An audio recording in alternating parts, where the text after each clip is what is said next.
الميزان. Assalamualaikum warahmatullahi wabarakatuh.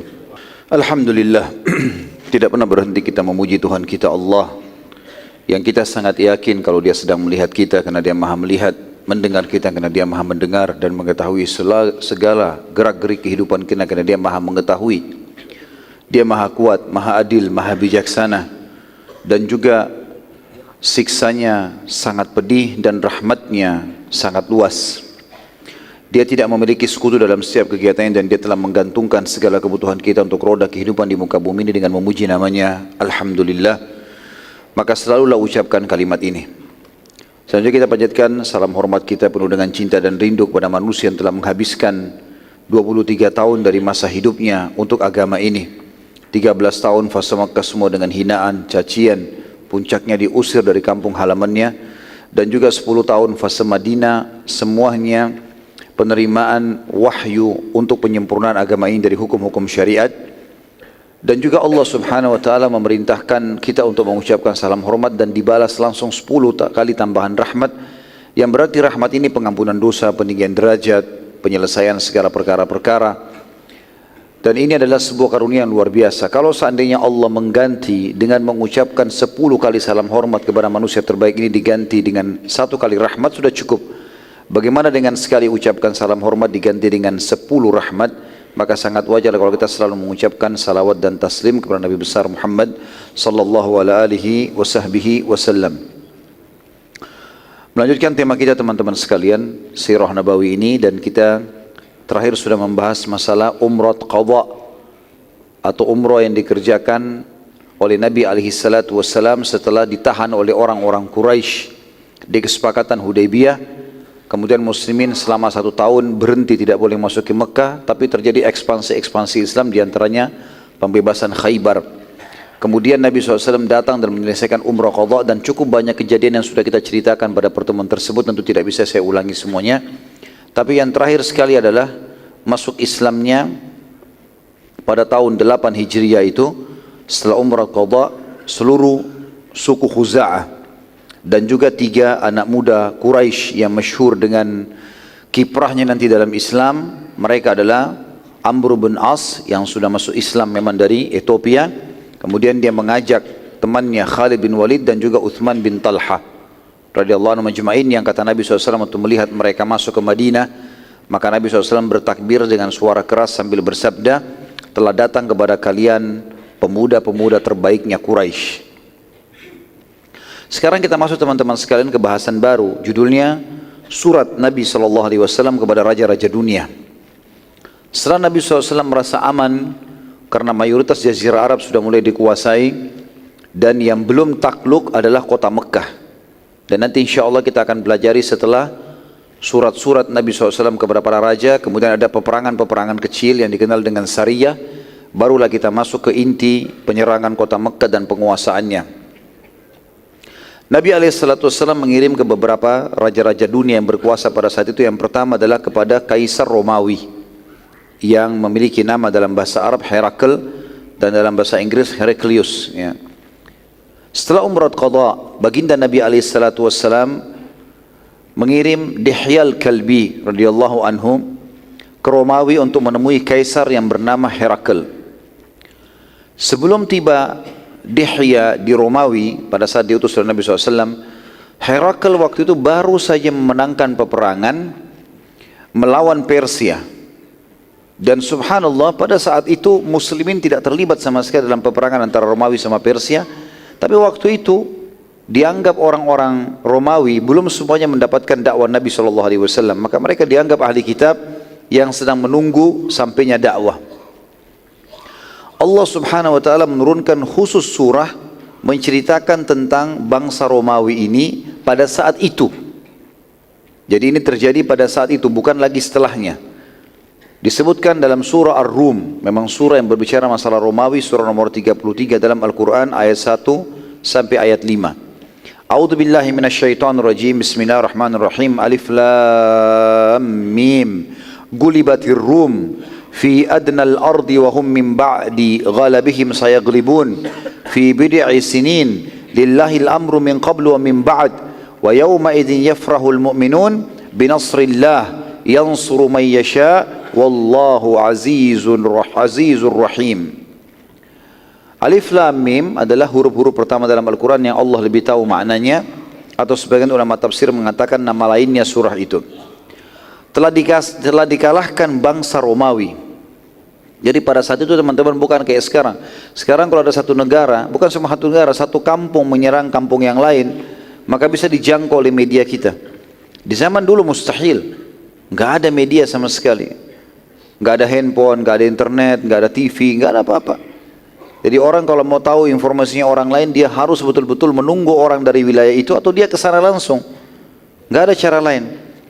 Di sini Allah SWT menunjukkan keajaiban Al-Quran, bagaimana waktu itu muslimin sedang berada di Madinah dan mereka mengetahui informasi yang sedang terjadi pada saat itu di wilayah Jordania.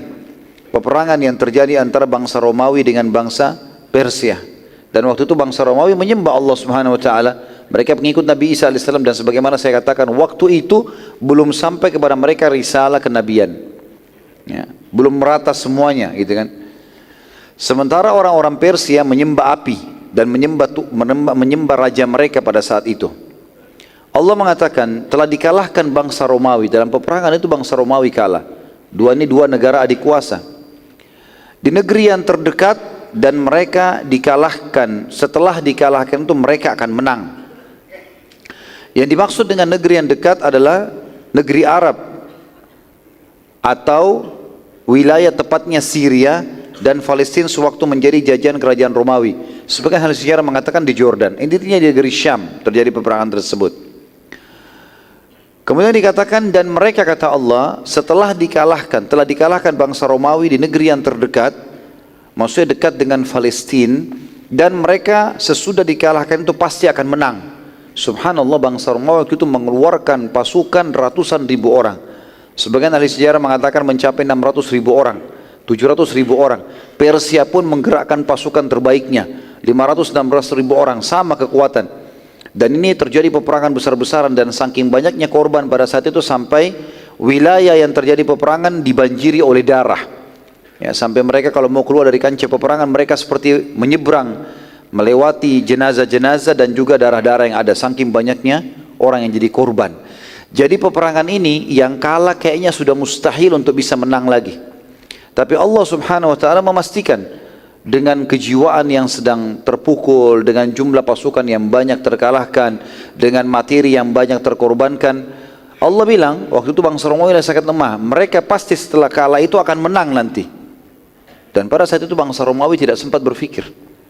Mereka lagi kalah, tapi Allah bilang mereka akan menang. Dalam beberapa tahun saja, kata Allah di ayat 4-nya, bagi Allah lah urusan sebelum dan sesudah mereka menang. Kata sebagian ahli tafsir, 7 sampai kurang lebih 20, antara waktu yang ditentukan dalam Al-Quran itu, sebagian ahli tafsir mengatakan antara 7 sampai 10 tahun, ya. Atau ada juga yang mengatakan antara 3 sampai 9 tahun.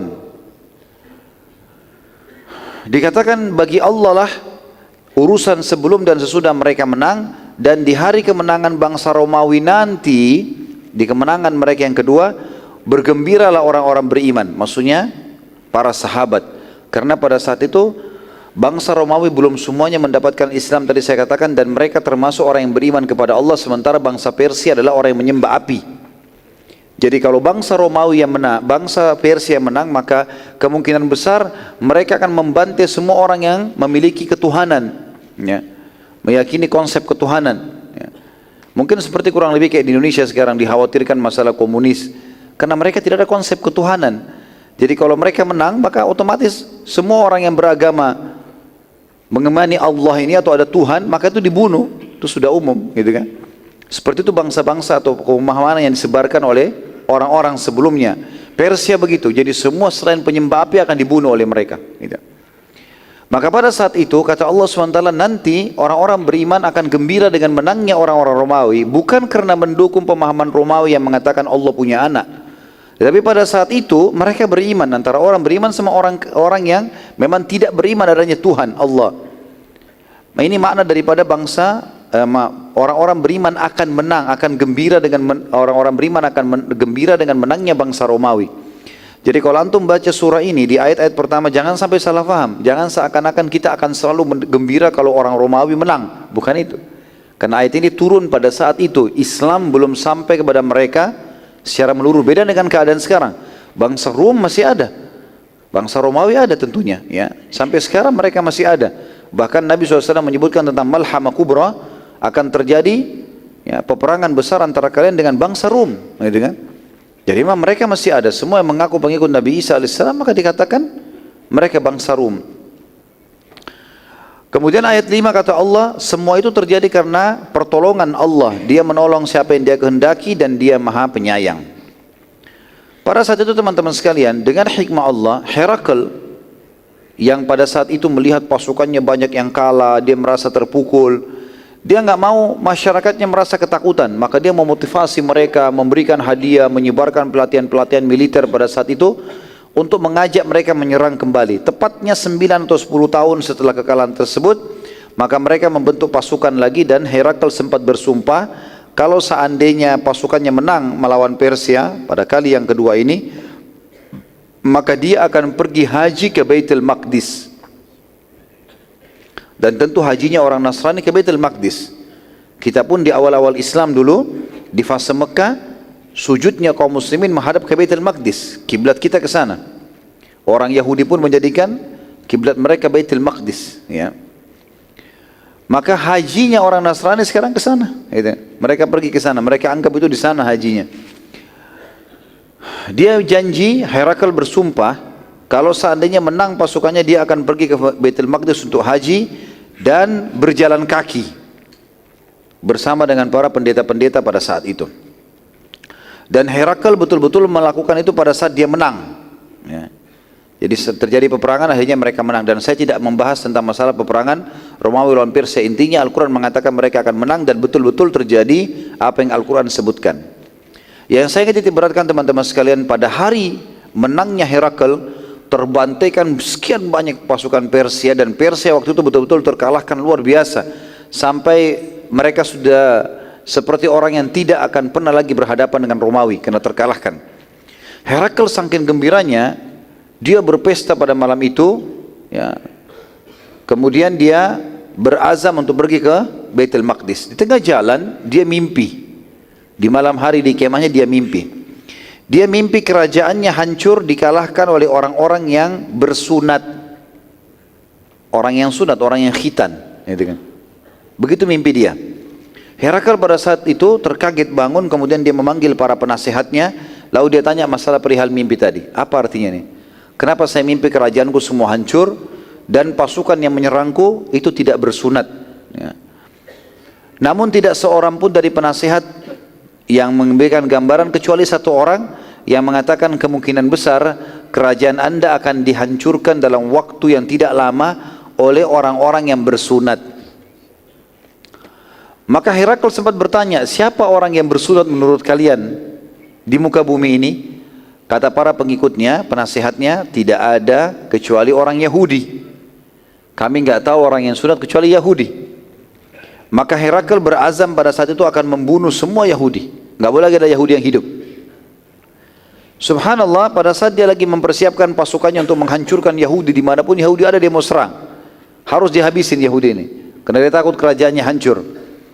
Ternyata ada salah satu orang turunan Arab, kebetulan terjadi perselisihan. Waktu dia masuk ke wilayah Herakl di Romawi, dicurigai dia ini Yahudi atau orang Arab. Dan dia dari kaum muslimin orang ini. Cuma dia tidak mau buat masalah. Karena dia curiga Yahudi, diinterogasi dia tidak mau, dia mengatakan bukan, saya bukan Yahudi, saya orang Arab, dia tidak dipercaya. Maka pada saat itu pun dia ditangkap, pada saat ditangkap diperiksa. Ternyata dia berkhitan. Orang ini berkhitan. Maka dibawa ke depannya Herakl. Wahai Herakl, kami menemukan ada orang lain selain Yahudi yang bersunat. Maka kata Herakl, dari mana kamu? Dia bilang, saya dari Arab. Lalu kemudian Herakl bertanya, pada saat itu kebetulan memang dia ini selain raja juga seorang pendeta. Ya. Maka dia berkata, apa ada sesuatu yang terjadi di negeri kalian? Ada berita besar enggak? Kata dia, iya ada. Telah keluar di antara kami seseorang yang mengaku nabi. Herakl lalu berkata kepada orang tersebut, coba ceritakan kepada saya ciri orang yang mengaku nabi itu. Lalu orang ini pun menceritakan panjang lebar apapun yang dia tahu tentang Nabi SAW dari sisi khalqiyahnya, ciptaan fisik Nabi SAW, dan juga khuluqiyah dan akhlak Nabi SAW, serta syarat-syarat yang dibawa, karena dia seorang muslim, dia ceritakan itu. Herakl lalu berkata kepada orang yang ada di sekitarnya, datangkan kepadaku di negeri Syam ini, karena kebetulan dia sudah jalan, peperangan terjadi di tempat yang sama, di wilayah negeri Syam, di sekitar Jordania, tempat dia dikalahkan oleh bangsa Persia 10 tahun yang lalu. Peperangan terjadi di tempat yang sama dan menang. Dekat sekali untuk ke Palestina. Dia niat jalan kaki menuju ke Palestina. Di tengah jalan dia mimpi tadi, dia lihat ini kejadian, lalu dia mengatakan, coba datangkan kepada saya siapapun yang kalian bisa dapatkan dari kafilah orang-orang Arab. Setelah diteliti teman-teman sekalian, ternyata ditemukan memang ada kafilah-kafilah Quraisy yang kebetulan lagi ingin belanja ke negeri Syam.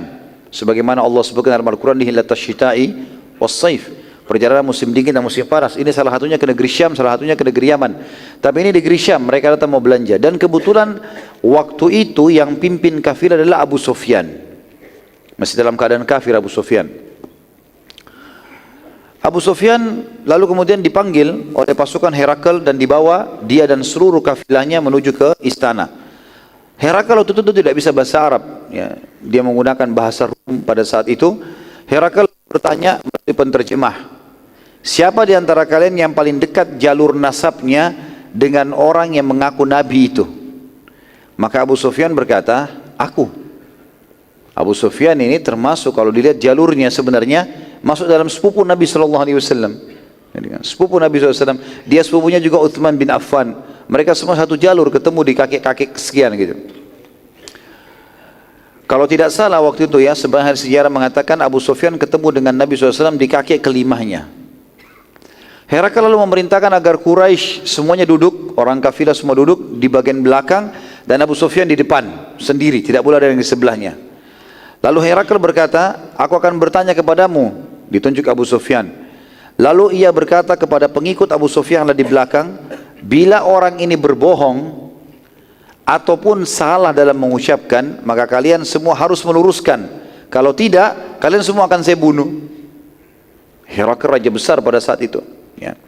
Maka Abu Sufyan berkata pada saat itu, dan dia ceritakan setelah dia masuk Islam, dia sampaikan riwayat dan dinukil oleh para ahli sejarah kita. Dia bilang, demi Allah, bila aku berbohong pun pada saat itu tidak akan pernah ada satupun dari pengikutku yang ada di belakangku yang berani meluruskan, karena aku pemimpin mereka. Tapi aku tokoh Quraisy dan sangat memalukan bila aku bohong. Herakl lalu berkata kepada Abu Sufyan, bagaimana jalur nasabnya Nabi itu? Ayahnya, kakeknya, pokoknya jalur nasab ke atas. Abu Sufyan bilang, sungguh dia memiliki jalur nasab yang suci di antara kami. Terkenal semua dari ayahnya, kakeknya, terus sampai ke atas ini orang-orang yang baik, nggak punya riwayat yang tidak baik gitu. Herakl bertanya lagi, apakah ada yang pernah mengaku nabi sebelumnya di antara kalian? Di suku kalian ini, di suku Quraisy, pernah nggak ada yang ngaku nabi yang kalian ketahui? Kata Abu Sufyan, tidak ada. Ya, tentu saja kenapa dikatakan tidak ada, karena dibahas di sini dari suku Quraisynya. Quraisy nama seseorang bernama Fikhr. Fikhr ini jauh dari keturunan Nabi, maksudnya turunan Nabi Ibrahim dan Ismail alaihissalam, tapi jauh di bawah. Dan Quraisy mulai disebutkan, diistilahkan dalam Quraisy dari orang ini namanya Fikhr. Berarti mulai Fikhr ke bawah, ada enggak yang mengaku nabi? Maka kata Abu Sufyan, tidak ada. Kalau yang dimaksud adalah seluruh jalur nasabnya sampai ke atas, perlu ada nabi. Karena ada Nabi Ibrahim dan Ismail alaihissalam. Maka kata Herakl, apakah kalian pernah menilai dia sebelum mengaku nabi sebagai pendusta? Pernah nggak ada riwayatnya orang itu di suku kalian satu kali saja pernah bohong? Kata Abu Sufyan, tidak pernah. Herakl tanya lagi, apakah yang menjadi pengikutnya orang-orang lemah atau orang-orang terhormat? Kata Abu Sufyan, orang-orang lemah dan miskin. Kata Herakl, apakah jumlah mereka bertambah atau berkurang? Kata Abu Sufyan, bertambah. Herakl berkata lagi, apakah ada pengikutnya yang meninggalkan agamanya setelah menjadi pengikutnya? Ada nggak orang yang datang ngetes terus kemudian pulang lagi, keluar lagi dari agamanya? Kata Abu Sufyan, tidak ada. Bahkan Abu Sufyan termasuk orang yang menyiksa muslimin di Mekah. Dia tahu bagaimana orang-orang sampai berani mati untuk agama ini gitu.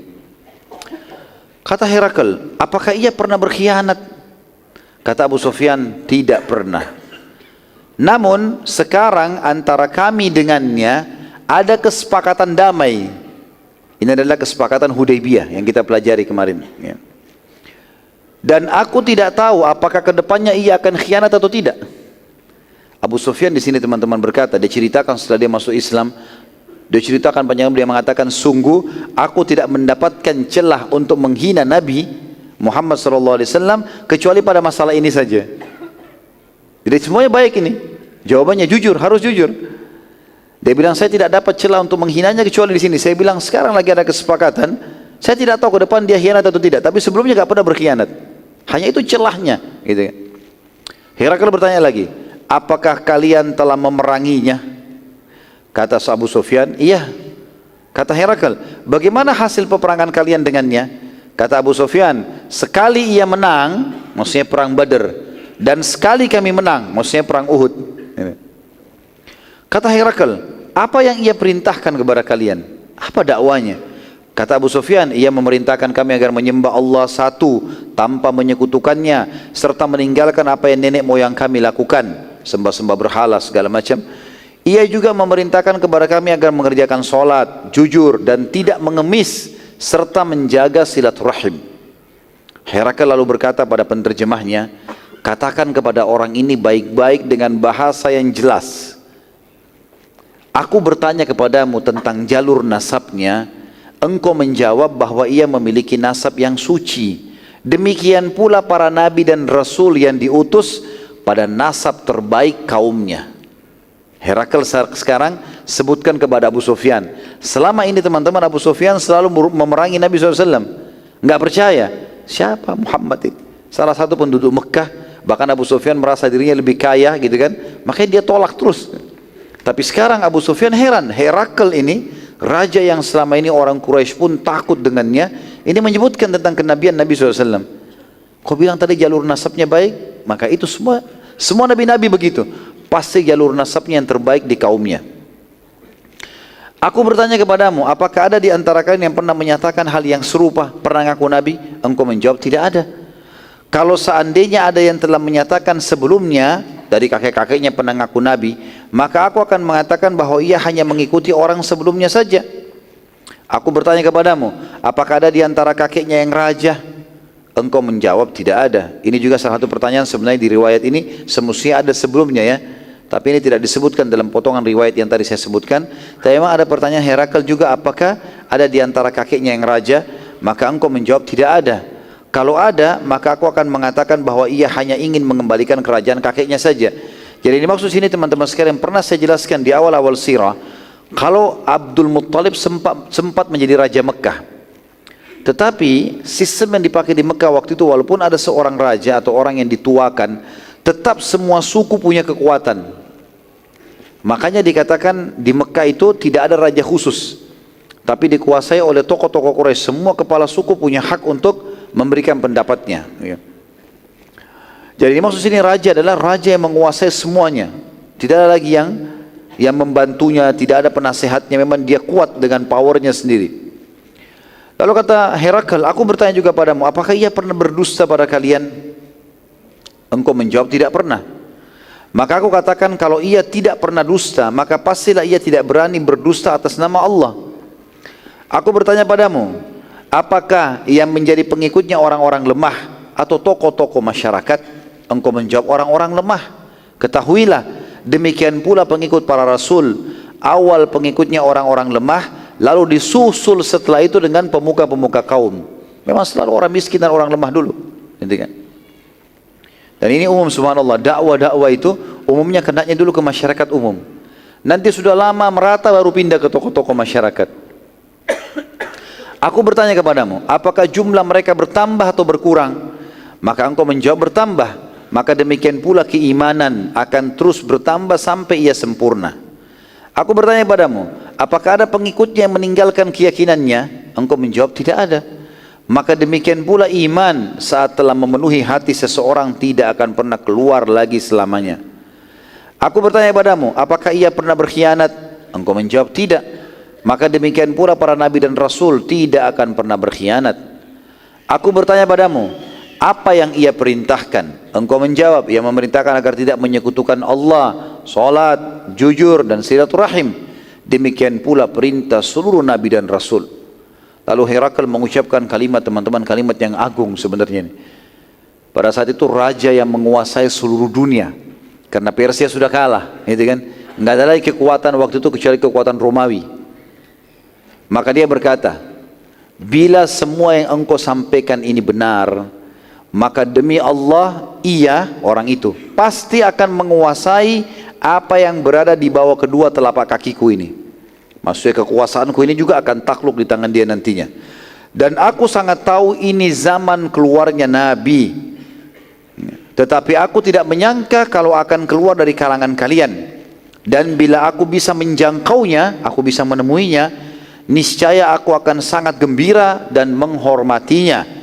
Bila saja aku berada di sisinya, maka niscaya aku akan mencuci kedua telapak kakinya. Ini kata Herakl tentang Nabi SAW. Abu Sufyan waktu sudah selesai itu disuruh keluar. Dia keluar lalu dia berkata kepada teman-temannya, demi Allah, sungguh perkara Abu Qabs. Ini Abu Qabs, teman-teman sekalian, adalah istilah ejekan dari orang Quraisy untuk Nabi SAW. Mereka manggil Abu Qabs seperti seakan-akan orang yang tidak punya kedudukan, gitu kan. Sungguh demi Allah, kedudukan Abu Qabs sudah luar biasa, gitu. Sampai-sampai Herakl pun raja terkuat dunia takut padanya. Kata Abu Sufyan, pada saat itu Islam sudah mulai masuk ke dalam hatiku. Karena tidak mungkin, ini aneh ini. Kalau sampai raja terkenal dunia dan baru menang peperangan, dia merasa sekarang tidak lagi musuhnya di dunia ini, dia menguasai dunia. Dia mengatakan kalimat tersebut, kalau bisa menjangkau Nabi SAW maka dia akan mencuci kakinya, telapak kakinya, mencucikan sebagai bentuk khidmah. Padahal dia raja, ini berarti sesuatu yang luar biasa. Sesaat baru saja Abu Sufyan keluar, berpapasan Abu Sufyan keluar dari situ, Dihyal Kalbi sampai, utusan Nabi SAW, bawa surat dari Madinah, gitu kan. Maka Dihyal Kalbi tiba kemudian menemui Herakl dan minta menyampaikan surat Nabi SAW. Bunyinya, dan surat ini teman-teman masih tersimpan sekarang, ada di pemerintah Inggris sekarang menyimpan ini ya, di museumnya di Inggris ada. Dan ini diakui oleh ahli sejarah Inggris dan Eropa. Ini ditulis di abad ke-7 Masehi. Surat resmi datang kepada Herakl dari Nabi SAW. Bunyinya, Bismillahirrahmanirrahim. Dari Muhammad utusan Allah kepada Herakl Raja Agung Romawi. Selanjutnya, sungguh aku mengajak anda masuk Islam. Masuk Islamlah maka anda akan selamat dan Allah akan memberi anda pahala 2 kali lipat. Ya, karena orang ahli kitab kalau masuk Islam double pahalanya. Mereka sudah beriman kepada Nabi Isa sebelumnya, mereka beriman kepada Nabi Muhammad SAW sekarang gitu. Bila anda menolak maka anda akan memikul dosa seluruh petani. Waktu itu bangsa Romawi mayoritas pekerjanya petani. Maka bangsa Romawi dikenal bangsa petani, gitu kan. Anda akan menanggung dosa semua petani, maksudnya masyarakat Romawi. Karena kalau raja beriman mereka beriman, kalau raja tidak beriman maka mereka tidak beriman. Wahai ahli kitab, Nabi SAW bacakan ayat, marilah kita satukan kalimat kita, ya ahli kitab ta'alu ila kalimatin sawa'in bainana wa bainakum. Ada ayat Al-Quran seperti itu.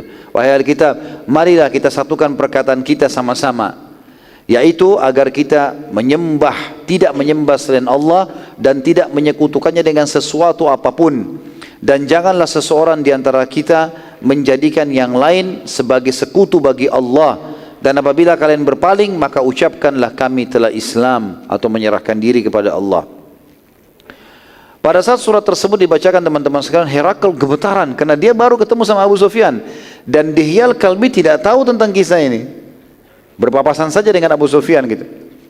Herakl gemetaran dan ia lalu segera mencoba memastikan semua sifat Nabi terakhir dan kepada Dihyal Kalbi, bagaimana cirinya, bagaimana kulitnya, bagaimana matanya, bagaimana alisnya, bagaimana jalur nasabnya. Apa yang ditanya kepada Abu Sufyan ditanya juga kepada Dihyal Kalbi. Dan subhanallah jawabannya sama. Tinggal masalah kesepakatan Hudaybiyah saja. Ya, pada saat ditanya tadi Abu Sufyan bilang, tidak pernah khianat, tapi saya tidak tahu ke depannya. Kalau Dihya al-Kalbi menjawab berbeda. Nabi kami tidak akan pernah berkhianat selamanya. Maka pada saat itu teman-teman sekalian, Herakl pun berkata pada Dihya, bawa surat ini kepada Safatir. Safatir ini teman-teman istilah yang digunakan untuk pemimpin tertingginya gereja pada saat itu. Jadi di sistem gereja itu ada pendeta-pendeta, nanti ada kepala pendeta. Dia penentu keputusan, gitu kan. Maka dibawalah surat tersebut teman-teman sekalian kepada Safatir. Saat surat tersebut dibacakan kepada Safatir, maka Safatir ini sempat gemetar, karena memang dia selalu diskusi sama Herakl, kalau ini tanda-tanda yang disebutkan dalam Injil, kita akan memenangkan perang sama Persia, ada disebutkan dalam Injil, dan kita juga akan masuk ke Palestina, ini adalah ada disebutkan, dan pada zaman itu keluarlah Nabi yang harus diikuti. Maka ini bertepatan sekali dengan kemenangan masuk ke Palestina haji, menang lawan Persia, dan juga datang surat seperti ini, gitu kan. Maka Safatir pun gemetaran, merasa itu kepala pendeta gemetar ini, dan bertanya banyak tentang Nabi SAW kepada Dihya al-Kalbi, dan Dihya terus menjawab sampai akhirnya Safatir kehabisan pertanyaan dan terheran-heran, karena semua ciri yang disebutkan dalam Injil tentang Nabi terakhir semuanya ada pada Nabi Muhammad SAW. Safatir lalu berkata kepada Dihya, demi Allah, aku sangat yakin kalau ini adalah zaman keluarnya Nabi terakhir yang telah kami tunggu-tunggu, dan aku benar-benar tidak menyangka kalau keluar dari kalangan kalian wahai bangsa Arab. Maka aku menyatakan asyhadu an la ilaha illallah wa anna Muhammad Rasulullah. Ini malah syahadat si Safatir ini, ya. Safatir lalu mengumpulkan semua pendeta. Sudah azan ya? Baik, sebentar kita selesaikan ya. Safatir lalu mengumpulkan semua pendeta dan mengajak mereka masuk Islam dan menjelaskan tentang tanda-tanda Nabi SAW, lalu ia bersyahadat di hadapan mereka. Sebagian besar pendeta tidak mau menerima, dan akhirnya mereka membunuh Safatir. Dan ini rahimahullah, beliau mati syahid karena sudah muslim pada saat itu. Dia sudah syahadat. Bahkan dia langsung mendakwakan Islam kepada para pendeta-pendeta. Tapi mereka membunuhnya, khawatir nanti jangan semua Nasrani mengubah agamanya. Dihya radhiyallahu anhu pada saat mengetahui kejadian pembunuhan Safatir, segera menemui Herakl dan meminta saran. Herakl lalu berkata, sungguh kedudukan Safatir di sisi mereka lebih mulia dibandingkan aku. Kalau Safatir saja mereka tidak dengar bahkan membunuhnya, maka bagaimana dengan aku? Tapi cobalah sabar dulu, aku akan mengatur strategi untuk mengumpulkan mereka. Herakl lalu mengumpulkan semua pendeta di sebuah ruangan, dan ia perintahkan agar semua pintu dikunci, dan dari luar serta seluruh pendeta harus masuk ke ruangan tersebut, dan disiapkanlah prajurit-prajurit yang memegang pedang yang berada di setiap belakang pendeta. Jadi ada puluhan pendeta yang datang, dimasukkan dalam satu ruangan. Di setiap belakang pendeta itu ada satu prajurit yang pegang pedang, tapi tidak memperlihatkan kalau dia siap untuk membunuh para pendeta-pendeta ini kalau menolak gitu. Semua pendeta berkumpul pada saat itu, maka Herakl keluar menemui mereka dan membacakan surat Nabi SAW serta membaca ayat-ayat Injil yang membuktikan tentang kebenaran risalah Nabi Muhammad SAW. Lalu Herakl bersyahadat di depan mereka. Jadi raja agungnya Romawi masuk Islam di depan mereka semua. Maka seluruh pendeta kaget karena sekarang raja mereka pun mengikrarkan syahadat. Saat mereka mau melarikan diri dari ruangan, ternyata semua sudah terkunci. Jadi pendeta ini mau melarikan diri karena kaget kenapa rajanya pun masuk Islam. Maka para pendeta berkata, demi Allah kami tidak akan meninggalkan agama Al-Masih walaupun engkau membunuh kami semua. Melihat kejadian tersebut, maka Herakl khawatir bila membunuh semua pendeta malah jadi masalah tengah-tengah masyarakat. Maka dia pun dikatakan dalam buku sejarah, lalu cinta dunia mengalahkan imannya.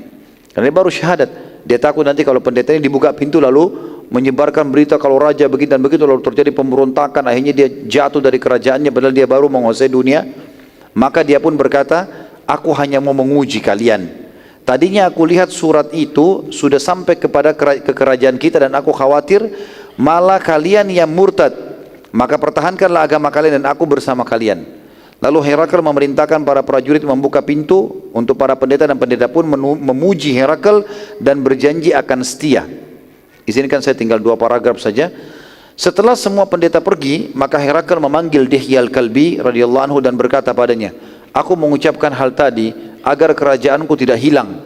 Dan ini hadiah dari aku berupa emas, dikasih emas satu peti, bawalah kepada Nabi sallallahu alaihi wasallam, bawa kepada Nabi dan sampaikan salamku juga, bilang kalau aku tetap dengan keislamanku. Kata Herakl ini. Saat Dihya al-Kalbi tiba di Madinah radhiyallahu anhu dan menceritakan kepada Nabi SAW, maka Nabi SAW mengucapkan kalimat yang mulia. Kata beliau, sungguh dia adalah musuh Allah. Herakl, dia telah berdusta.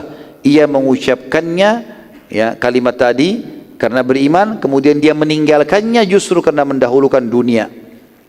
Dan ini beda dengan keadaan Najasyi yang benar-benar masuk Islam karena hatinya, dan dia pertahankan sampai dia meninggal dunia.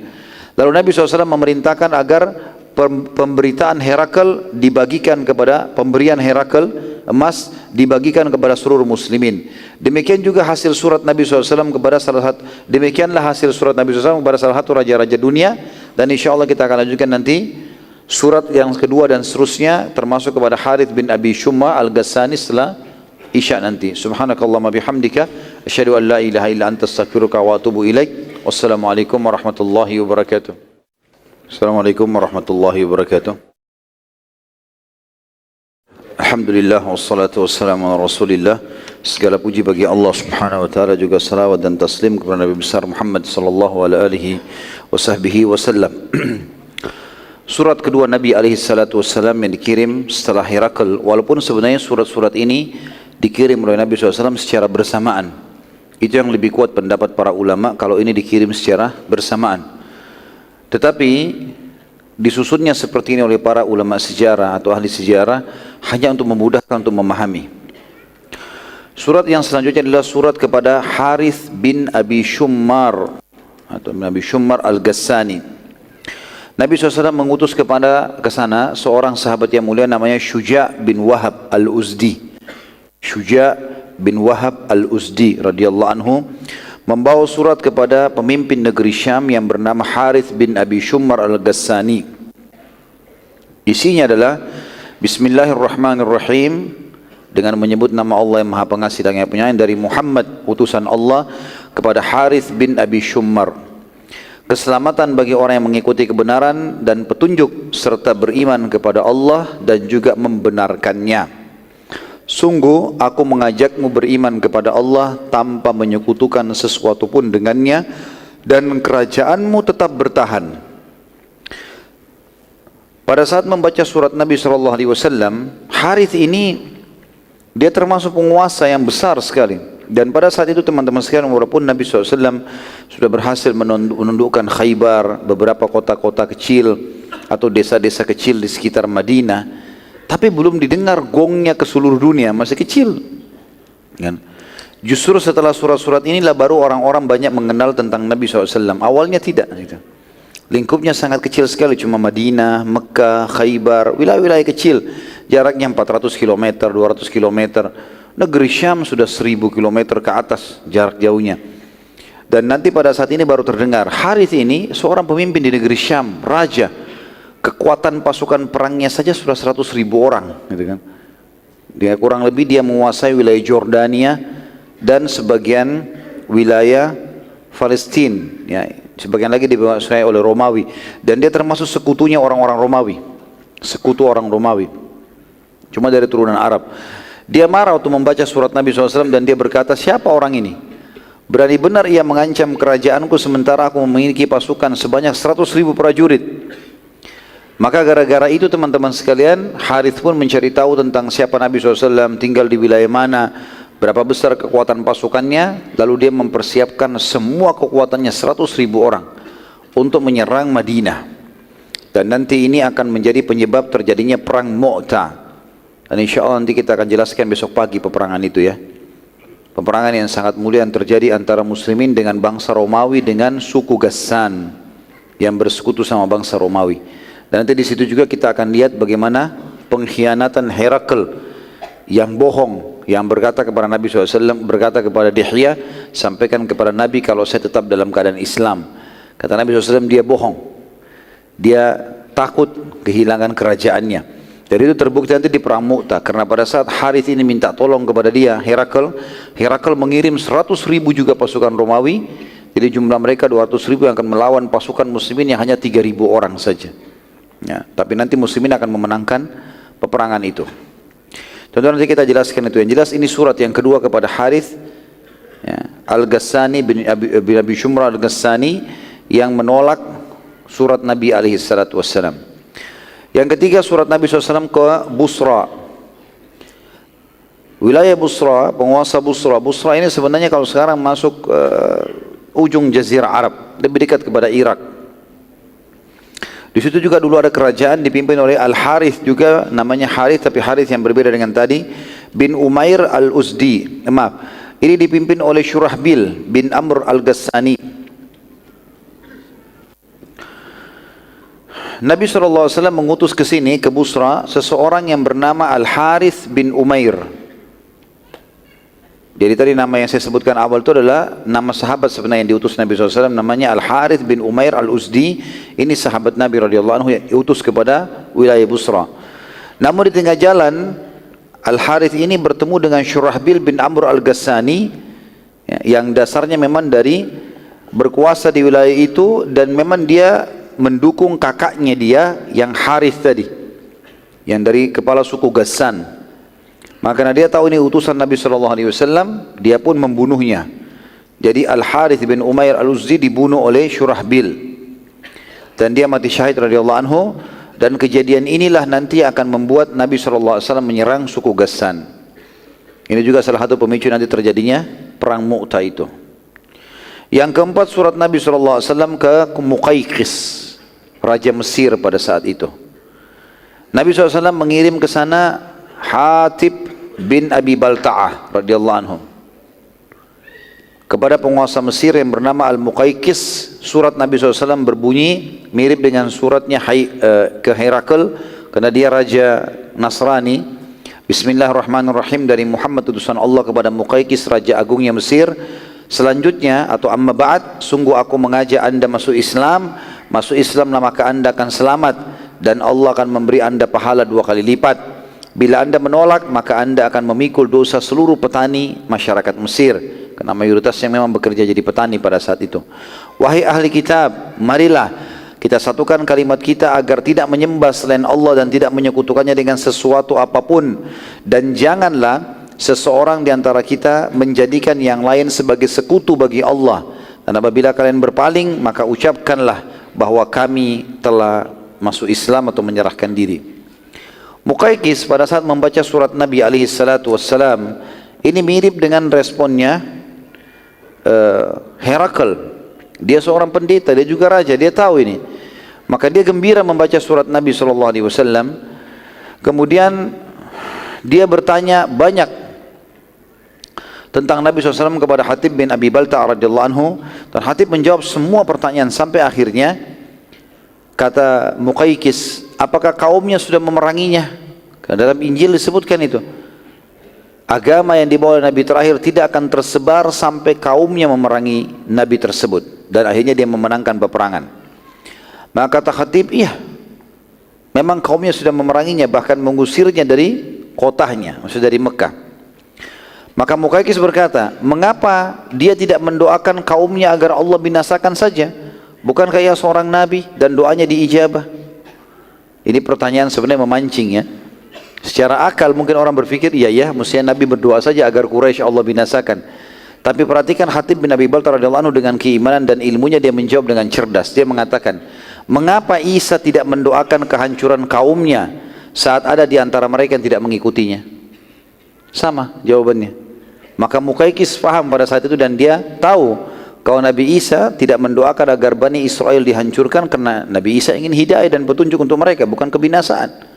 Dia diutus untuk membawa rahmat, ya, kasih sayang. Maka Muqayqis pun membalas surat Nabi SAW, dan ini satu-satunya raja yang Nabi SAW kirimkan surat yang dia balas dengan santun dan baik. Dia mengatakan, keselamatan semoga selalu bersama dengan anda. Maaf, isinya begini, dari Muqayqis penguasa Kipti atau Mesir kepada Muhammad utusan Allah. Dia akui itu. Dan sampai hari ini tentu surat-surat ini masih ada teman-teman sekalian dalam naskah-naskah aslinya ya, ditulis di atas kulit-kulit hewan.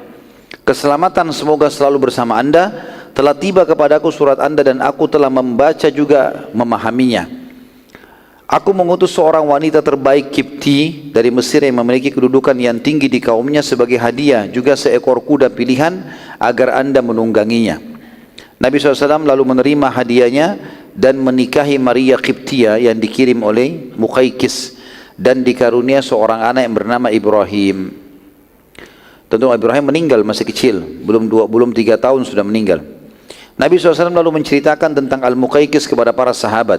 Kalau bukan karena Muqaykis khawatir kerajaannya akan diserang dan diambil alih oleh bangsa Romawi, maka pastilah ia akan masuk Islam. Di sini pelajaran penting teman-teman sekalian. Sekali lagi subhanallah, urusan dunia telah mengalahkan akhirat orang-orang ini. Hanya karena menunggu mencari jabatannya, hanya karena takut meninggalkan pekerjaannya, hanya karena takut tidak menikah sama si fulana, maka akhirnya dia menjual imannya. Padahal semuanya itu akan datang kalau dia beriman kepada Allah SWT. Kerajaan akan diberikan, kekayaan akan diberikan, pasangan akan diberikan. Dan memang justru yang kualitasnya sekualitas orang-orang yang mendasarnya sudah beriman. Artinya orang yang menjaga diri. Ya. Saya kadang-kadang kalau menasihatin ikhwah-ikhwah yang memang masih belum menikah, saya mengatakan jaga istiqamah di jalan Allah Subhanahu Wa Taala, jaga hubungan yang baik. Tentu ini bukan cuma ikhwah, akhwatnya juga kalau yang mendengarkan perlu mengetahui masalah itu. Kita kalau menjaga hubungan kita kepada Allah Azza wa Jal, ya, baik ibadahnya, istiqamah saja dalam kebaikan-kebaikan tersebut, maka Allah akan utus nanti pasangan yang seperti itu, seperti kita. Tidak usah khawatir, insya Allah Allah akan utus. Tapi kalau kita justru berbeda, bukan di jalan itu, maka Allah akan datangkan juga orang-orang yang sejalan dengan kita, jauh dari agama. Lalu kita harapkan nanti anak-anak kita bisa hafal Quran, anak-anak kita bisa tutup aurat, anak-anak kita bisa jaga sholat. Tidak bakal terjadi dari wanita atau laki-laki yang jauh dari agama. Allah SWT akan datangkan, yang penting istiqomah saja. Karena manusia keadaannya cuma 4. Dia dalam keadaan benar, tinggal istiqomah saja. Kalau antum sekarang sudah merasa, sudah tutup aurat, sudah cari pendapatan halal, berusaha istiqomah dalam ibadah-ibadah, Allah perintahkan meninggalkan yang dilarang, maka tinggal istiqomah saja. Tinggal istimrar dalam bahasa Arab. Udah lanjutin aja sampai mati. Wa'bud rabbaka hatta ya'tiyakal yakin dalam ayat. Sembahlah Tuhanmu sampai keyakinan atau sampai kematian datang padamu. Yang kedua, orang yang sedang bermaksiat. Kalau antum sedang dalam posisi ini, segera bertaubat. Yang ketiga, orang yang sedang melimpah nikmat, maka tugasnya bersyukur.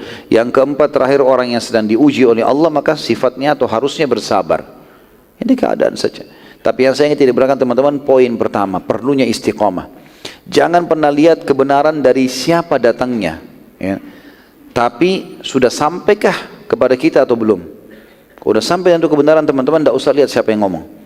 Mau anak kecil, mau orang dikenal atau tidak dikenal, mau orang tua, pokoknya intinya kebenaran. Dan benar hanya qala Allah, qala Rasul. Allah dan Rasulnya sudah menyampaikan masalah itu, karena tidak ada yang lagi, ya, mengalahkan kedudukan Allah dan juga utusannya. Yang selanjutnya teman-teman sekalian, surat Nabi SAW diutus kepada Najasyi. Tapi ini bukan Najasyi, ya, Ashhama radhiyallahu anhu yang sudah meninggal rahimahullah. Karena waktu itu dia sudah meninggal, Ashhama ini yang beriman di tangannya Ja'far bin Abi Thalib radhiyallahu anhu. Setelah dia meninggal digantikan oleh seorang raja, juga dapat julukan Najasyi. Karena zaman dulu julukan-julukan ini julukan induk. Seperti misalnya Raja Persia diberikan istilah dengan Kisra. Nanti Kisra itu punya nama-nama lagi di bawahnya. Seperti Kisra yang ditaklukkan di zaman Umar bin Khattab, namanya Anusinwan, terkenal dengan kerajaan besarnya, tapi dia induknya namanya Kisra. Romawi seperti Herakl tadi, istilah induknya adalah Kaisar. Kemudian Raja Yaman Tubba. Raja Afrika waktu itu pusatnya di Ethiopia adalah Najasyi. Raja Mesir Fir'aun, gitu kan? Maka ini semua istilah-istilah yang digunakan untuk wilayah-wilayah tersebut. Tentu istilah Fir'aun sudah hilang setelah meninggalnya Ramses kesekian, ya, saya tidak hafal Ramses keberapa yang memang tenggelam di zaman Nabi SAW, tapi induknya namanya Fir'aun. Semenjak itu istilah Fir'aun terhapus dari raja-raja Mesir karena dianggap sudah binasa dengan meninggalnya orang itu. Tapi pada saat itu Najasyi yang ini tidak beriman kepada Nabi SAW karena dia bukan seorang pendeta, tapi dia juga tidak menolak. Surat setelahnya, dan ini surat yang masyhur sekali, sangat besar, adalah surat kepada Raja Kisra, ya, Kisra Persia, dan rajanya itu bernama Barwiz. Nabi SAW mengutus ke sana Abdullah bin Hudzafah radhiyallahu anhu kepada Barwiz, dan isi suratnya adalah Bismillahirrahmanirrahim dari Muhammad utusan Allah kepada Kisra agung, raja agungnya Kisra agung Barwiz. Jadi sebenarnya suratnya ini ada, tapi ulama-ulama sejarah tidak menukil semuanya, karena yang masyhur adalah baru dibaca sampai situ, tiba-tiba si Barwiz ini suruh berhenti. Ya, suruh berhenti, nggak boleh, jangan dilanjutin. Siapa orang ini berani-berani menulis di surat namanya dulu belum namaku? Ini orang yang sombong sekali. Maka ada dua riwayat. Riwayat yang pertama yang masyhur adalah dia pun merobek surat Nabi alaihissalatu wassalam, yang kata Nabi SAW, mazzaka risalati mazzakallahu mulkah. Dia telah merobek suratku, maka Allah pun akan merobek kerajaannya. Ada riwayat yang lain juga menjelaskan dia membunuh utusan Nabi alaihissalatu wassalam. Dia membunuh utusan Nabi alaihi salatu wassalam.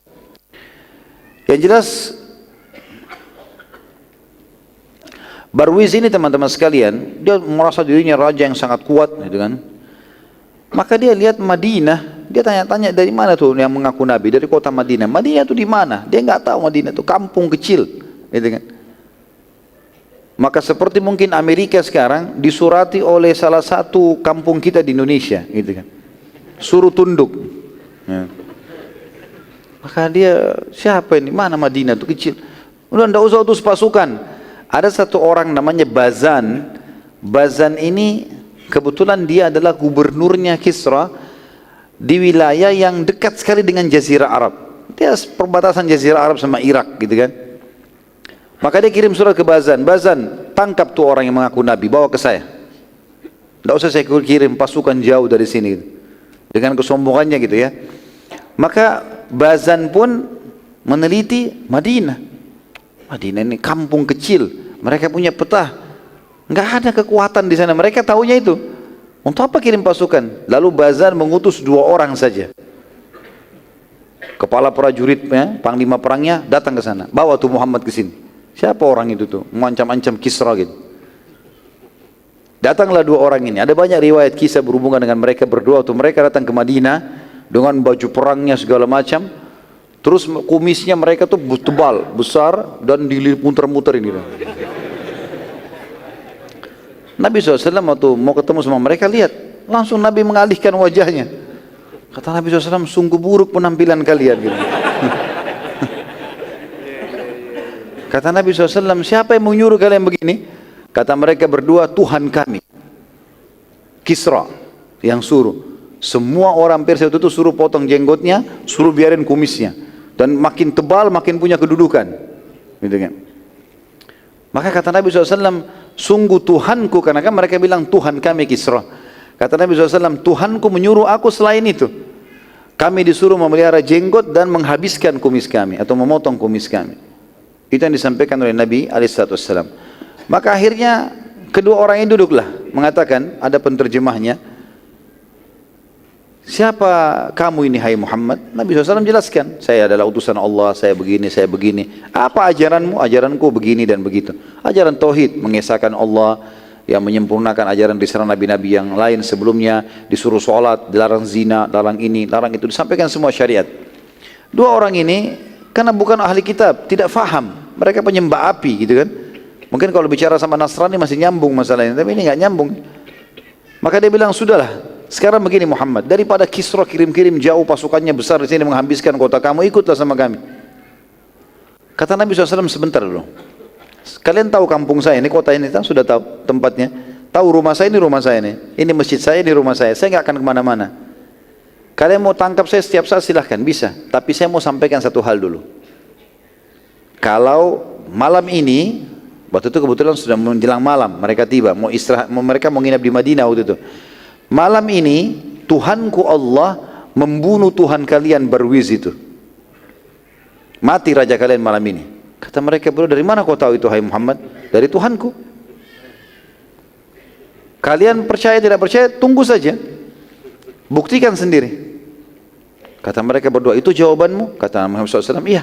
Sampaikan ini. Sampaikan ini kepada Bazan yang utus mereka. Ya. Maka dua-duanya mengatakan baiklah, masuk akal. Ini kampungnya kecil, tidak akan kemana-mana. Jazirah Arab, mereka anggap pada saat itu nggak ada apa-apa, gersang, nggak ada hasilnya bagi mereka gitu. Dan tidak sulit untuk mengutus pasukan mencari satu orang gitu. Dia pulang ke Bazan, tapi Bazan ini cerdas. Maka keduanya mengatakan, jawabannya orang yang mengaku Nabi itu Muhammad begini. Katanya Tuhan kita Kisra dibunuh oleh Tuhannya. Gitu kan? Kata Bazan, baiklah kita tunggu. Waktu itu kebetulan teman-teman sekalian, informasi dari pusatnya Kisra, kerajaan Kisra, Madain namanya, itu untuk sampai ke tempatnya Bazan 2 bulan. Jadi kalau ada kejadian instruksi apa dari pusat, itu orang naik kuda, naik unta, pasukan antar 2 bulan baru sampai, baru dijalankan instruksi. Begitu. Ada berita apa? Kata Bazan, baik kita tunggu. Kalau betul-betul ada kejadian betul dicatat hari itu, pada malam itu hari apa, mereka tunggu. Subhanallah, 2 bulan kemudian betul-betul datang. Dan beritanya seperti yang Nabi SAW sampaikan, bahwasanya Barwis mati di hari itu, di waktu itu, di malam itu. Kata Bazan, sungguh tidak ada yang bisa mengucapkan ini kecuali seorang Nabi. Maka Bazan pun akhirnya beriman. Dan Bazan termasuk teman-teman sekalian raja rahimahullah yang meninggal dalam keadaan Islam, tapi banyak umat Islam yang tidak tahu. Dia adalah gubernur, walau di Jazirah Arab dikenal dengan raja sebenarnya, tapi dia gubernur yang paling besar, gubernur terbesarnya Kisra. Kemudian surat yang dikirim oleh Nabi SAW selanjutnya kepada Munzir bin Sawi. Munzir bin Sawi ini penguasa Bahrain. Bahrain tentu bukan negeri Bahrain yang sekarang ya. Bahrain dulu wilayah yang cukup luas, memang di pinggiran Jazirah Arab, lebih dekat kepada Teluk, tapi pesisirnya wilayahnya cukup luas. Munzir bin Sawi ini diutus kepadanya oleh Nabi SAW Al-Ala Al-Hadrami, Al-Ala bin Hadrami radhiyallahu anhu. Isi surat Nabi SAW serupa dengan isi surat yang ke Kisra. Munzir cerdas pada saat itu dan dia tidak spontan menolak, tapi ia banyak bertanya kepada Ala radhiyallahu anhu untuk ia menjawab semua pertanyaannya. Ala juga memberitakan bahwasanya Najasyi maksudnya adalah Ashham, yang sudah masuk Islam, yang sudah meninggal. Najasyi masuk Islam, ceritanya begini. Diutus kepada sana oleh Nabi SAW seseorang sahabatnya bernama Ja'far bin Abi Thalib dan masuk Islam, dan dia meninggal dalam keadaan Islam. Nabi SAW sempat sholat di jenazahnya. Bazan ini terkenal. Bazan walaupun dia gubernur Kisra, tapi wilayahnya lebih luas daripada wilayahnya ya Munzir. Jadi Munzir bilang, Najasyi sudah masuk Islam, Bazan sudah masuk Islam. Bahkan disebutkan oleh Al-Hadrami dan suku fulan di Jazirah Arab yang diketahui oleh Munzir ini, dia tahu suku-suku itu. Termasuk kaum Yahudi yang ada di Khaybar sudah dikalahkan semuanya. Tinggal yang belum ditaklukkan hanya Mekah saja. Maka setelah memastikan semua itu, Munzir pun akhirnya masuk Islam.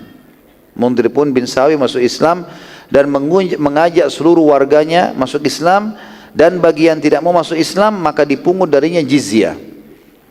Munzir yang ambil jizyah dikirim kepada Nabi alaihi salatu wassalam. Berarti sudah ada 2 nama yang memimpin pada saat itu masuk Islam, Bazan dan Munzir bin Sawi rahimahumullah. Kita tentu tidak, sebenarnya lebih tepat kita bilang rahimahullah karena tidak sempat bertemu dengan Nabi alaihi salatu wassalam. Karena definisi sahabat yang biasa kita doakan radhiyallahu anhu, walaupun ini doa bisa kita ucapkan pada siapapun ya, tapi termasuk mendudukkan posisi para sahabat pada tempat yang lebih mulia daripada orang lain adalah kita mengatakan radhiyallahu anhum. Karena mereka tidak pernah melihat Nabi SAW, sementara definisi sahabat adalah harus melihat Nabi dengan mata kepala, beriman pada beliau dan juga meninggal dalam keyakinan Islam, baru dikatakan seorang sahabat. Surat selanjutnya adalah surat Nabi SAW ke penguasa sebagian wilayah Yaman. Waktu itu Yaman terbagi 2, sebagiannya dikuasai oleh Al-Harith Al-Humairi ya. Nabi SAW mengutus ke sana Muhajir bin Umayyah Al-Makhzumi. Muhajir bin Umayyah Al-Makhzumi. Muhajir bin Umayyah Al-Makhzumi radhiyallahu anhu ini diutus kepada Al-Harith Al-Humairi. Jadi Al-Humairi ini nisbat kepada sukunya namanya Himyar ya, suku Himyar. Pada saat mendengar surat Nabi SAW tiba kepadanya, belum sempat dibaca dia tolak. Langsung dia tolak karena dia tahu Madinah bagi dia juga kecil. Udahlah, tidak usah beriman. selesai, disuruh pulang saja utusan Nabi SAW. Belum baca suratnya sudah ditolak. Gitu kan. Tentu waktu itu Yaman teman-teman sekalian dibagi dua ya, setengahnya dikuasai oleh Persia, setengah dikuasai oleh orang ini. Surah selanjutnya datang kepada Hawdah bin Ali Al-Hanafi. Hawdah bin Ali Al-Hanafi, ini penguasa wilayah Yamamah. Nabi SAW mengutus ke Hawdah bin Ali Al-Hanafi ini seorang sahabat beliau namanya Sulaiq bin Amr. Sulaiq bin Amr radhiyallahu anhu. Dan Hawdah ini juga termasuk suku Arab yang memiliki kurang lebih 100.000 personil perang. Jadi itu memang militernya sejumlah itu. Saat surat Nabi SAW dibaca di hadapannya, maka Hawdah tertarik dan ia sudah mendengar juga mengumpulkan informasi perkembangan Islam. Maka ia berkata kepada Sulaiq, sebagai respon dari surat Nabi SAW, sampaikan kepada Muhammad kalau aku akan beriman pada risalahnya, demikian pula seluruh kaumku, tapi ada syaratnya. Syaratnya adalah kalau Muhammad wafat, aku jadi penggantinya. Pada saat surat atau balasan tadi, berita tersebut tiba di Nabi SAW di Madinah, maka kata Nabi SAW, semoga Allah melaknatnya. Dia hanya mau beriman karena kekuasaan saja. Nabi SAW lalu berdoa, ya Allah, cukupkanlah aku dari keburukan orang ini atau Hawdah. Maka Hawdah pun meninggal 3 hari setelah doa Nabi SAW. Dan ini tentu teman-teman sekalian ada satu sebab ya, bukan begitu saja ya. Hawdah tadinya memang diberitakan kepada Nabi SAW melalui wahyu kalau orang ini sebenarnya hanya ingin menunggangi ketenaran Islam, kan dia sudah dengar surat-surat Nabi SAW ini semua tiba ke Herakl, tiba ke sana, dia dengar rupanya, maka dia mau tunggangi ketenaran itu gitu kan. Maka dia mau tertulis dari Nabi SAW, kalau saya akan beriman dengan kaum saya tapi berikan kepada saya kedudukan, setelah kau meninggal hai Muhammad saya jadi pemimpin, artinya diobatkan juga saya jadi nabi, jadi raja, terserah.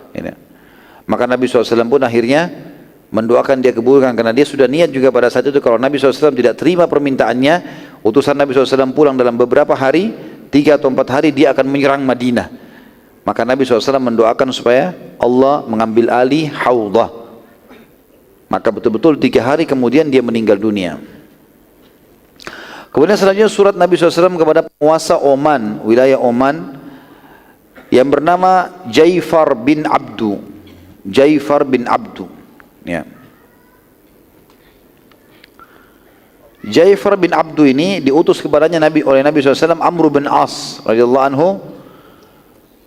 Maaf, bukan Jaifar bin Abdu ya, Jaifar dan Abdu, adik kakak ini, Jaifar dan Abdu ya.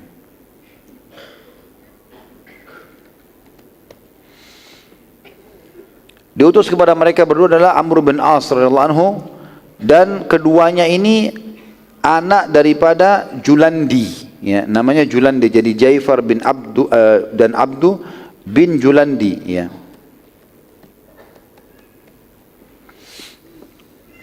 Amr bin As di masa jahiliyah radhiyallahu anhu di Mekah memang dia seorang duta dan sudah terbiasa menghadapi para utusan-utusan. Kalau teman-teman masih ingat bagaimana dia pada saat ingin menarik muslimin agar bisa pulang ke Mekah, dia memberikan hadiah-hadiah kepada para pendeta, kepada Najasyi, tapi dia tentu tidak berhasil waktu itu ya. Maka dia tahu strategi bagaimana menghargai para pemimpin. Amr tidak langsung menyampaikan surat Nabi SAW kepada Jaifar dan Abdu, tapi ia tinggal beberapa hari dan berbaur dengan masyarakat Oman sambil mengumpulkan informasi detail tentang kedua raja Oman tersebut dan sifat-sifat keduanya, kesukaan keduanya, hal-hal yang dibenci dan yang lainnya. Setelah memastikan semua informasi sudah lengkap, maka Amr bertanya kepada masyarakat Oman, siapa di antara kedua raja ini yang paling baik, artinya yang mungkin mudah untuk bisa diberikan masukan. Maka mereka menjawab Abdu. Dari dua adik kakak ini ternyata Jaifar dan Abdu yang lebih baik, lebih lembut. Maka Amr pun memulai mendatangi Abdu dan membacakan surat Nabi SAW, dan bila ia beriman maka seluruh kerajaan dan kekuasaannya tetap, hanya saja hukum yang diterapkan adalah hukum Islam. Kerajaan tetap, semua tetap, tapi Islam yang diterapkan. Abdu itu sempat sangat marah dengan surat Nabi SAW dan berkata, berani benar dia mengancam kerajaanku, apa yang bisa ia lakukan untuk mengalahkan kekuasaanku? Maka raja Dia merasa kenapa harus tunduk dengan seseorang yang tidak dikenal.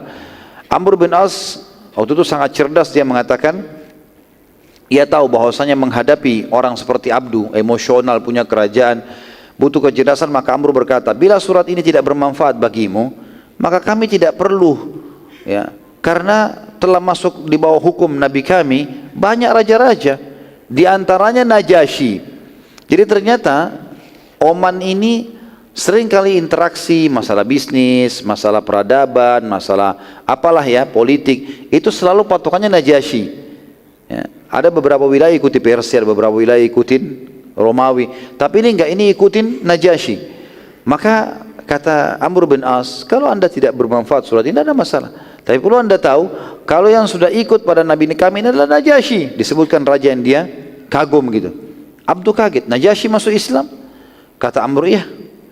Abdu bertanya lagi kepada Amr, engkau berdusta? Kata Amr, saat Najasyi masuk Islam, aku lagi ada di sisinya, dan aku sendiri dulunya adalah orang kafir kepada Muhammad. Tapi aku masuk Islam justru karena melihat Najasyi masuk Islam. Amr lalu berkata setelah itu, bukan hanya Najasyi, tapi Bazan pun sudah masuk Islam. Bazan juga termasuk orang yang disegani Jazirah Arab. Abdul lebih kaget lagi lalu berkata, Bazan masuk Islam? Bukankah Bazan penyembah api? Kata Amr, iya.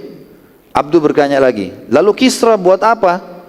Bukankah Bazan di bawah hukumnya? Kata Amr, Kisra tidak berbuat apa-apa, bahkan tidak bisa berbuat apa karena dia sudah mati gitu.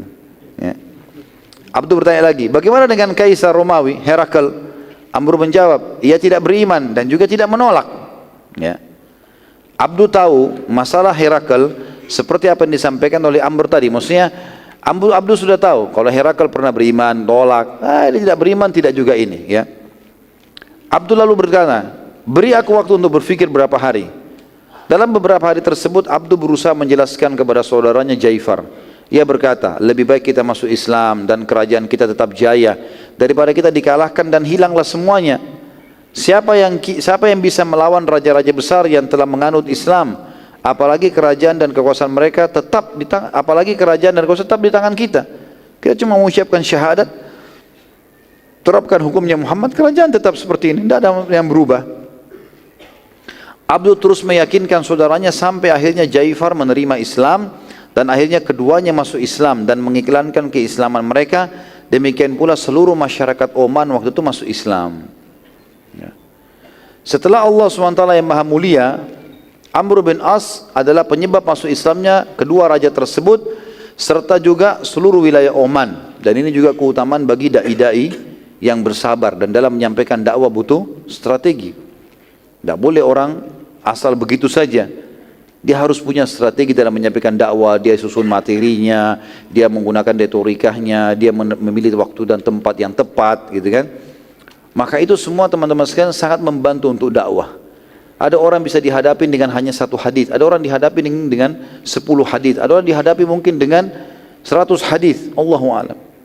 Ya, ada orang juga memang membangkang rasanya tidak mau. Dan Nabi SAW sudah mengajarkan bagaimana menghadapi orang-orang ini, terutama kita ambil pelajaran dari para sahabat beliau ridwanullahi alaihim. Dan bagaimana kejelian dan kecerdasan Amr di sini berhasil mengatur strategi jitu untuk menyampaikan dakwah. Keduanya tetap jadi raja sampai meninggal dunia. Barulah Nabi SAW menentukan gubernur di Oman. Setelah keduanya meninggal, barulah Nabi SAW tunjuk penggantinya. Subhanallah, ini semua efek daripada kesepakatan Hudaybiyah. Kalau kita review kembali teman-teman sekalian, waktu sampai kesepakatan Hudaybiyah, jumlah umat Islam waktu itu masih sangat sedikit sekali, sekitar 1.400 orang yang ikut bersama Nabi SAW waktu itu kesepakatan Hudaybiyah ya. Waktu itu terjadi 1 tahun tidak ada ribut sama Quraisy. Penyebab utama dakwah terhalangnya sudah ditutup. Kesepakatan 1 tahun. 1 tahun itu Nabi SAW gerilya. Ya, di antaranya mengalahkan Yahudi Khaybar, di antaranya mengirim surat-surat ini sehingga tersebar sana sini. Dan spontanitas waktu itu sudah ada raja-raja besar yang masuk Islam sebagaimana sudah kita sebutkan tadi. Dan mereka punya kepasukan. Kalau Nabi SAW, mereka sudah masuk Islam, Nabi ajak mereka kan ikut berperang. Itu kan, otomatis itu. Ini semua kesepakatan Hudaybiyah yang tadinya banyak sahabat-sahabat yang menganggap kesepakatan Hudaybiyah adalah penghinaan untuk umat Islam, termasuk Umar radhiyallahu anhu. Nah, itu pernah kita ceritakan, masih ingat gak? Allahu a'lam. Ingat atau enggak? Baiklah. Jadi itu Umar sempat mengatakan, ya Rasulullah, bukankah Quraisy salah? Benar. Bukankah kita benar? Iya benar. Kenapa kita enggak perangi ya Rasulullah? Kenapa kita hinakan diri kita? Kenapa harus ada akad-akad seperti ini? Kan akadnya itu menyakitkan sekali. Siapapun orang Mekah yang pergi ke Madinah harus dipulangkan. Dan siapapun orang Madinah yang pergi ke Mekah enggak boleh dipulangkan. Itu kan menyakitkan sekali. Dan sudah kita ceritakan panjang lebar bagaimana cerita kesepakatan Hudaybiyah. Tapi ini subhanallah luar biasa kan. Pada saat dakwah itu tidak diganggu, maka akan tersebar luar biasa gitu. Pengganggu-pengganggu ini banyak memang. Sering melakukan hal-hal yang buruk ya. Perdamaian dengan Quraisy yang merupakan musuh utama Islam membuka semua pintu dakwah. Hampir seluruh wilayah dunia menerima Islam bahkan tanpa peperangan dengan surat saja. Tadi bayangkan wilayah Oman masuk Islam semuanya. Wilayahnya Bazan masuk Islam semuanya, gitu kan? Jadi mereka banyak, walaupun ada yang tolak, sudah umum itu. Kita kalau berdakwah teman-teman, ada yang terima, ada yang tolak, itu sudah umum. Rasulullah SAW aja gitu, apalagi kita gitu. Walaupun antum hafal 30 juz Al-Quran, antum punya retorika yang sangat luar biasa, tetap ada yang nolak, sudah umum itu. Tapi kalau antum dalam keadaan benar, berarti yang nolak itu salah, gitu kan?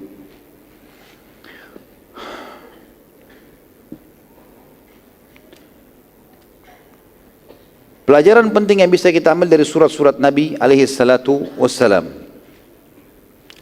Yang pertama teman-teman sekalian, agama Islam pasti menang walau tidak ada yang meyakininya, karena agama ini dari Sang Pencipta.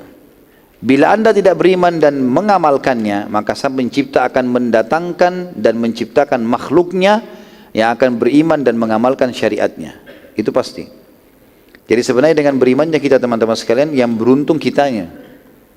Banyak orang teman-teman tidak khusyuk dalam sholat, tidak mau bersedekah kecuali nanti kalau memang ada dorongan besar dalam jiwanya, tidak mau berdoa kecuali kalau musibah sudah datang. Ini semua kenapa terjadi?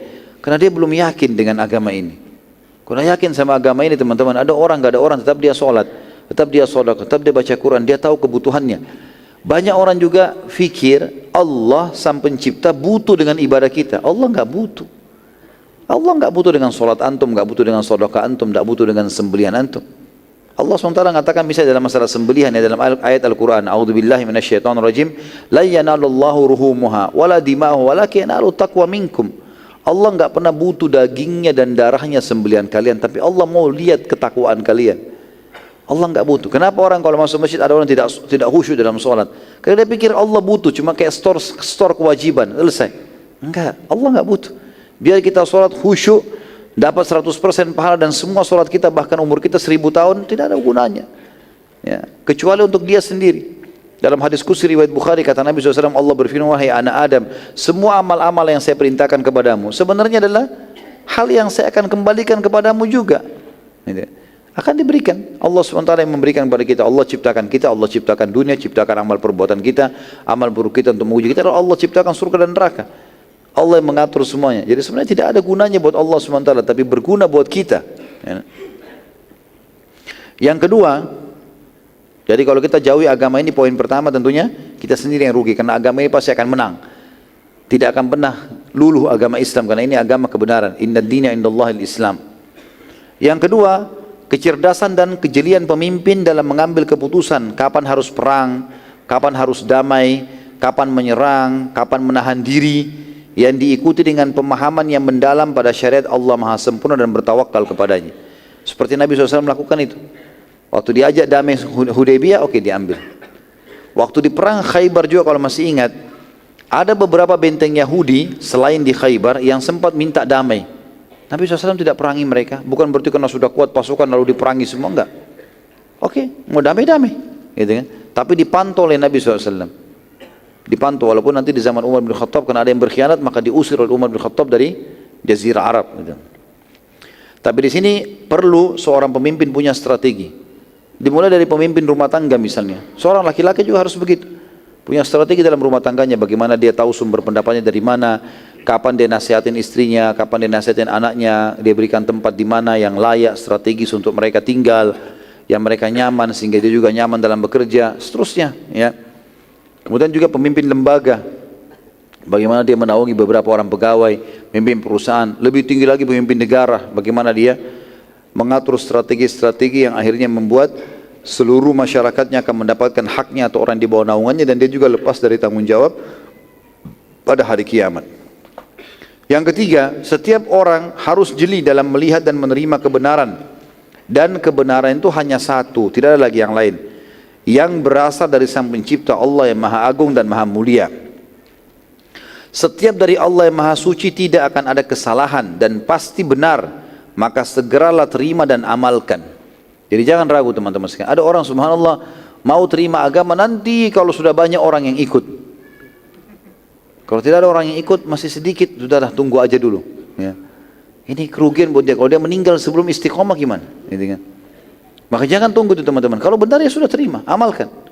Sudah berapa kali kita dengarkan hadis tentang sholat malam, tentang sedekah, tentang duha, tentang apalah. Tapi berapa banyak orang yang mengamalkan? Dihitung jari semuanya. Kenapa nggak diamalin? Apa masalahnya? Nggak jelas, gitu kan? Seakan-akan dia cuma, ya sudahlah, saya sudah dengar tahu kebenaran tapi nggak mau ikutin. Ini kata Ibnu Qayyim rahimahullah, ibaratnya seperti orang yang lagi dikejar oleh binatang buas, kemudian dia melarikan diri. Begitu tiba di benteng, ada tempat yang dia bisa masuk pintu gerbang, lalu dia bisa masuk berlindung. Tapi enggak, dia berdiri di depan benteng itu lalu dia mengatakan, aku berlindung dengan benteng ini. Cuma ucapan, ya dimakanlah dia sama harimau tersebut, gitu kan? Dia tidak berlindung sebenarnya, dia cuma ucapkan, ya saya sudah tahu itu benar, tapi enggak diamalin. Karena ini sama saja bohong berarti ya. Saya katakan di sini dipastikan saat meninggal dunia maka janji Allah yang Maha Suci tidak akan luput sebagaimana Allah SWT sudah sebutkan dalam banyak ayat Al-Quran. Artinya orang beriman pasti akan menerima kebaikan, orang buruk, kafir, fasik akan dihukum. Yang keempat, dan ini tentunya yang terakhir dalam poin kita dalam pelajaran ini, setiap dai atau utusan pemimpin muslim harus bijak dan jeli mempelajari situasi dan keadaan sehingga sasaran dakwah dan tujuan utamanya tercapai, ya. Jadi dalam Islam yang penting tujuan kita tercapai. Nabi SAW bersabda, semoga Allah merahmati seorang hamba yang berbicara dengan orang lain sesuai dengan kondisi dan keadaan akal mereka. Jadi yang penting target kita tercapai. Bagaimana target itu tercapai? Misalnya kita tidak perlu bertengkar sama orang lain. Ada orang lagi ribut, misalnya masalah suami istri ribut dalam rumah tangga. Kalau kita diam bukan berarti kita bodoh. Diamnya kita melihat mana strategi apa yang harus saya lakukan untuk baik ini supaya bisa memperbaikinya. Mungkin itu lebih baik. Atau orang lagi bertengkar ditinggalkan untuk mengatur sebuah strategi supaya bisa memperbaiki keadaan. Atau segalanya, ini semua adalah poin penting untuk memikirkan bagaimana mengatur sebuah strategi supaya bisa semuanya berjalan itu bagus sekali. Ya. Saat termasuk kita keluar rumah misalnya sederhana mau pergi satu tempat, kita lagi pikirkan jalan mana yang terdekat nih. Oh jalan sini, itu sebuah strategi yang bagus sekali. Gitu kan. Jadi sangat bagus kapan waktu, kapan tempat, berteman sama siapa, semua harus jeli sekali. Terutama dalam masalah dakwah ini sangat penting karena berpengaruh dalam penyebaran agama Allah Subhanahu wa ta'ala. Allahu a'lam. Ini bahasan kita insyaAllah pada malam ini berhubungan dengan masalah surat-surat Nabi SAW kepada pemimpin dunia. Dan insyaAllah kalau saya makasih waktu, kalau memang ada yang mau bertanya sekitar 10-15 menit sesuai dengan tema. Kalau tidak ada maka insya Allah kita akan lanjutkan setelah materi besok kita akan buka pertanyaan. Besok insya Allah kita akan mulai agak pagi, jam berapa? Jam 9 ya, insya Allah kita akan mulai dan kita akan selesai nanti sampai duhur insya Allah biidznillah. Begitu saja insya Allah, kita akan bertemu lagi pada pertemuan kita besok.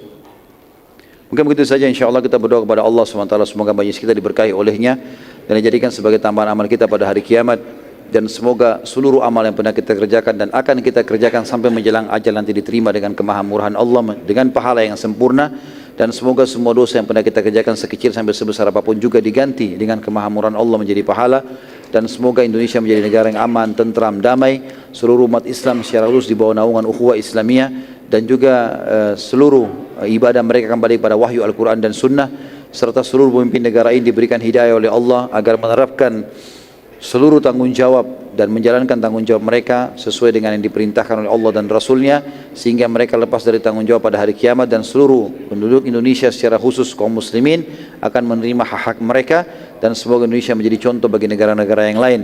Dan siapapun yang menginginkan keburukan bagi umat Islam dan kaum muslimin serta negara Indonesia, semoga Allah SWT kembalikan tipu daya mereka kepada mereka sendiri, dan juga semoga negara ini akan selalu aman, tentram, damai, dan juga seluruh orang-orang muslim diberikan hidayah kepada Islam.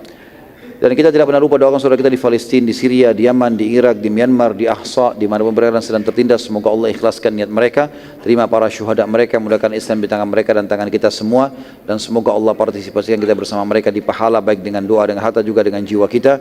Dan semoga Allah dengan kemahamurahannya menyatukan kita semua di surga firdausnya tanpa hisab, sebagaimana di majlis ilmu yang mulia ini. Kalau benar dari Allah, kalau salah pasti dari saya mohon dimaafkan. Subhanakallahumma bihamdika asyhadu an la ilaha illa anta astaghfiruka wa atubu ilaik. Wassalamualaikum warahmatullahi wabarakatuh.